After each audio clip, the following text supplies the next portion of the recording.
Tikva. Here in central Israel over here, nothing like it. It's beautiful, it's gorgeous. I actually haven't been here for many, many years, and a very, very brilliant, opportune place to share over some words within regards to the daily page of the Daf Yomi. We're on page 102, friends, of Masechet Zevachim, making fantastic progress.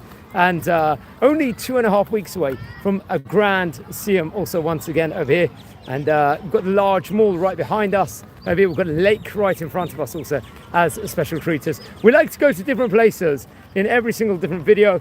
And I think this is one of the first few videos we're recording actually since we started a good 3.5 years ago plus in Petach Tikva. I think we maybe did a couple of other videos. Well, for one reason or another, I had to be inside the city. But over here, we are by a beautiful park over here and surrounded by gardens, lakes, there's a maze and many things for the kids. And one thing this Gemara very much encapsulates is more interesting talking. We are going to speak about Moshe Rabbeinu. Was he a Kohen? That's what we're going to learn about on today's page of the Gemara, which is obviously a very, very interesting topic to talk about. So was he or not?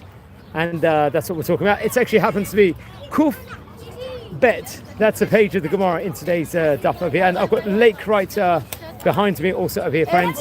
And that's something to talk about. So we'll just go towards the lake and share over the interesting. Was Moshe Rabbeinu a Kohen? Was he a priest? That's what we're learning in about the page. Now, when Moshe is, let's say, he's going to be reluctant to accept the responsibilities of leadership. We're going to learn about that. He refuses God's repeated requests that he return to Egypt, to Mitzrayim, as the leader of the children of Israel. Obviously, we see this in Sefer Shemot, in Parshat Shemot, in chapters 3 and 4, also respectively over there. Hashem is ultimately going to tell him, he's ultimately going to become upset with Moshe Rabbeinu and tells him that his brother Aaron, the Levite, will speak on his behalf. Now it's interesting, the great Rabbi Shimon Bar Yochai, interprets this passage to mean that God had originally planned to make Moshe the priest and leave Aaron as a Levi over here, to those statuses respectively. Now, since Moshe refused to accept responsibility as the leader, God was going, at this point in time, to switch their positions so that Aaron became, obviously, the Kohen. Obviously, we know him as Aaron HaKohen, as we're going to see later on inside the Torah. And Moshe would remain a Levi at that stage in time. Now, the great rabbis, the Chachamim, teach that Moshe did serve as a Kohen for a limited amount of time. What was this time period? It was actually a key time period. It was a time period when there was a consecration of the tabernacle, which we learn about, I think, very much in Parshat Shmini, in the book of Vayikra, in chapter number 8 over there, when Moshe performed the sacrificial service, the korbanot. And I think there's actually we're going to learn about this. Other opinions actually in the Braita, built inside the Braita within regards to this, of when maybe he came in. That's maybe, so we spoke about at the time of the tabernacle, he would actually come in and perform the sacrificial service. And there's another opinion quoted inside the Braita that Moshe remained a Kohen his entire life. So many people would not have heard of that. That is one thing for sure. They wouldn't have. And it was only his children who did not merit to become Kohen. We see this very much so. And we know that Aaron's children become the Kohanim at the end. They would retain that family status for all generations. Obviously, we learned about in the previous stuff that Pinchas HaKohen will actually get his status on 2 different windows of time after slaying the head of the tribe after the atrocities he performs, which you see in Parshat Pinchas and at the end of Parshat Balak. And how he will be accepted unanimously by everyone in Sefer Yoshua, Pinchas would be.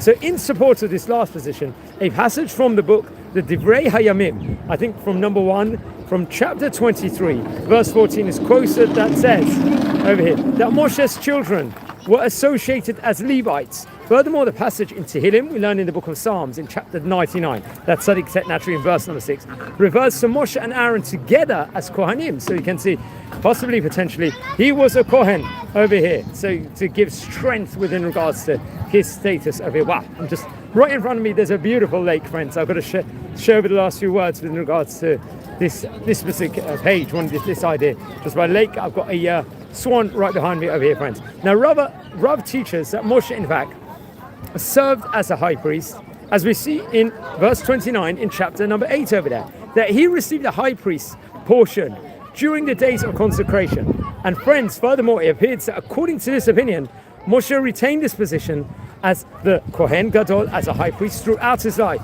Now, I think in a book called the Keren Ora, there's a Rabbi Yitzchak Okarlin explains that it's logical to assume that once Moshe attained this position, that he did not relinquish it at any window or time. Although on a practical level, once Aaron was anointed as the Kohen Gadol, Moshe will allow him to serve in that position as he was occupied with matters of leadership and direct interaction of God. So that's very interesting here on this page. And we actually learn another nice insight inside this daily page of the Daf Yomi also within regards to how should one relate to royalty. Now, the previous idea I actually saw from Rabbi Adin Steinsaltz. Now, I believe this actually comes from Rabbi Mendel Weinbach or from the Orsameach website, where within regards to like the great respect, say our sages, I'm going to cite two examples from scriptures how we should relate to royalty. Now, it's actually interesting. I remember us recording a video once outside Buckingham Palace in London. I think it was during Sukkot or just before Sukkot in 2023, if I recollect. Rabbi Yanai's model is going to be Moshe Rabbeinu, who we're speaking about in today's page within regards to royalty. Why is this? Who said to Pharaoh that following the plague of the firstborn, all these your servants shall come down to me and shall bow to me, saying, be gone, you and your people. That's what's said over. Actually, we see this in Sefer Shemot, in chapter number 11, verse number 8. Naturally, that's in Parshat Bo, the Torah portion of Bo. Although the intention of his, let's say, warning was that the Egyptian ruler himself would thus be humbled, as did everything happen, as we see actually in chapter 12 in Book of Shemot, Moshe did not explicitly say so out of a respect for the king. Now, Rabbi Yochanan is going to point out to the prophet of Elijah, Eliyahu Hanavi, of whom it's written that the hand of Hashem was on Eliyahu, and he girded his loins and ran before Achav. We learn about this in the book of Kings, Melachim, on the second book over there, on chapter 18, verse 46. Now, the great commentator over there, Rashi, explains that the king was alone so that the prophet ran ahead of him as escorted, and the Radak actually comments that the very act of running was an expression of respect. So a question would be posed over here, just from this insight of from Orsameach website. Why did even such, let's say, wicked villains as Pharaoh and Achav deserve to be honored over here? We shouldn't honor them at all, give them the kavod.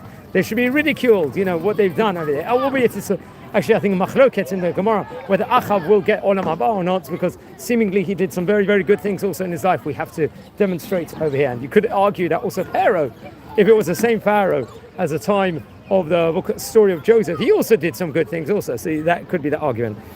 Now, the Maharsha is going to give an answer by quoting the statement of our great rabbis. I think Masechet Brachot, in page number 58, that's Nun Chet, respectively, on Amud Aleph, that earthly government is a reflection of the heavenly one.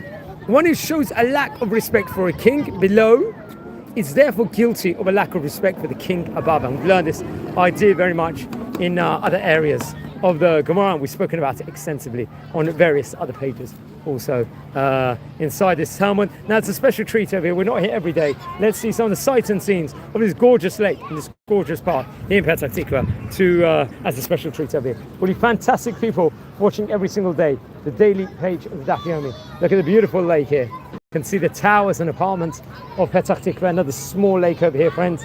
A gorgeous park we've got here. I think there's a massive garden over here also.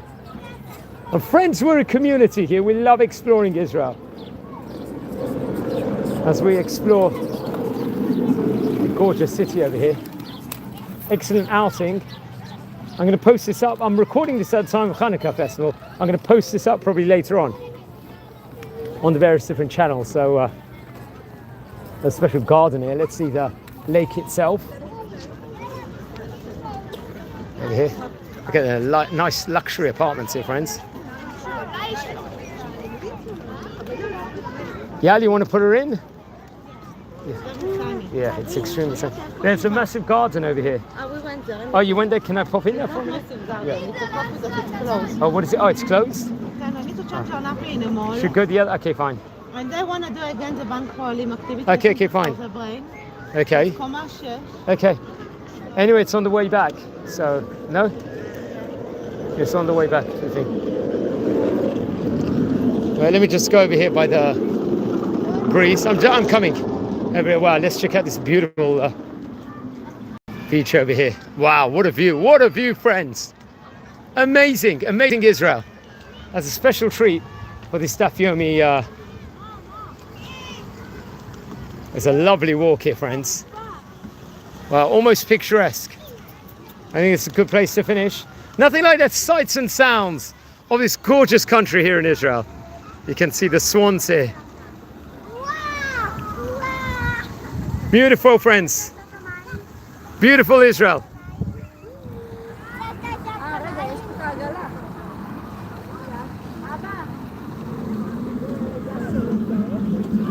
Look at what God created.